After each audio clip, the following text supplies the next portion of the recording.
Hi అండి, welcome to my channel. This is Srilakshmi. ఇదిగోండి, ఇదే మా ఫ్రిడ్జ్. అయితేనా ఇది కడిగేద్దాం కదా అని చెప్పేసి, నీట్గా కడిగేద్దాం కదా అని చెప్పేసి నిన్నంతా కడిగానండి కూర్చుని. అయితే ఏమైంది, మా హస్బెండ్ వచ్చేసి ఏం చేశారు, కడిగేసాను కదా అని చెప్పేసి దీన్ని ఆన్ చేసేసారు. తొడవకోకుండానా ఆరిపోయిందేమో అనుకుని ఆన్ చేసేసారు. ఆన్ చేసేసేటప్పటికి కొంచెం అంత కాలిందండి. మరి ఏమైందో ప్రాబ్లం ఏంటో కానీ చూడాలి. ఇంకా రేపు సాయంత్రం తీసుకొస్తానన్నారు. అప్పుడు దాకా ఈ ఫ్రిడ్జ్లో ఐటమ్స్ ఫ్రిడ్జ్ లేకపోవడం వల్ల అయింది. వెజిటేబుల్స్కిను నా మేగడికి అండి, ఇదిగోండి మేగడ తీయాలి. ఇప్పుడే ఈరోజే నెయ్యి చేసేయాలి. అండ్ వెజిటేబుల్స్ కూడా ఎన్నో లేవులండి. ఒక క్యారెట్ను క్యాబేజీ ఉన్నాయి. ఆ రెండే. టమాటాలు ఇంకెక్కువ ఉండవు కదా అని చెప్పేసి చట్నీ చేసేస్తున్నాను. మరి సాయంత్రం వరకు ఉండవు కదండి, ఫ్రిడ్జ్లో ఉన్న టమాటాలు కదా. సో అందుకని టమాటా చట్నీ చేసేద్దామనేసి ఇదిగోండి ఇలా చేసేస్తున్నాను. ఈరోజు ఇంకా నేను ఇదిగోండి రైస్ వండేసి టమాటా పచ్చడి చేసి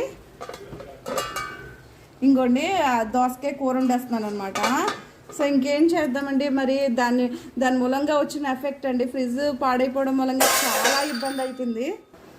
ఈ షీట్ అంటించామండి. ఇక్కడ షీట్ అందంగా ఉంటుంది కదా అని చెప్పేసి షీట్ అంటించాము.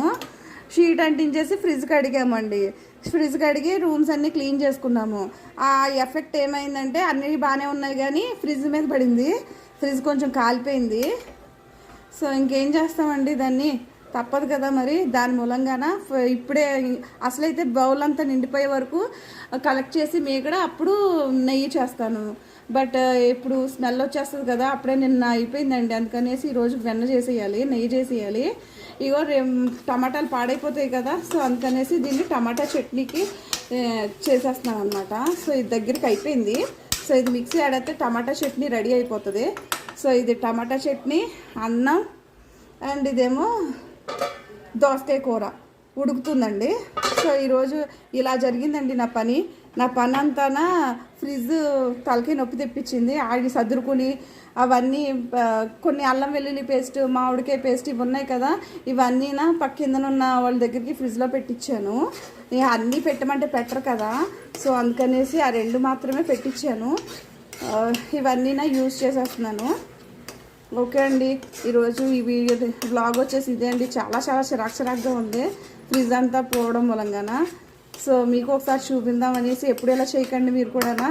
ఫ్రిడ్జ్ కడిగేటప్పుడు వైర్లు అయ్యి చాలా జాగ్రత్తగా చూసుకోండి. నా మళ్ళీ చేయకండి ఎవరునా. ఓకే అండి, thank you. Have a good day. Bye.